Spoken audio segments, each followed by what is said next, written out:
Menjelang Natal dan Tahun Baru, Satpol PP Padang tertipkan tempat hiburan malam.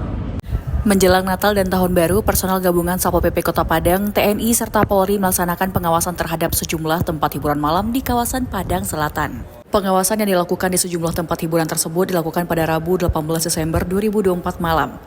Kepala Satpol PP Kota Padang Chandra Eka Putra memberikan keterangan bahwa kegiatan dilakukan dengan menyisir 9 lokasi hiburan malam. Tim gabungan juga memeriksa kepatuhan peraturan yang berlaku, termasuk izin operasi dan juga peredaran minuman beralkohol. Berdasarkan pengawasan yang dilakukan, petugas mengamankan 3 orang perempuan tanpa kartu identitas dan juga 11 botol minuman beralkohol yang dijual tidak dengan sesuai izin edar. Sementara barang bukti diamankan dari berbagai lokasi yang diawasi. Adapun bagi pelanggar aturan, tim Satpol PP juga memberikan surat panggilan pada pengelola kafe yang melanggar aturan tersebut. Surat panggilan nantinya akan diproses lebih lanjut oleh penyidik Pegawai Negeri Sipil atau PPNS.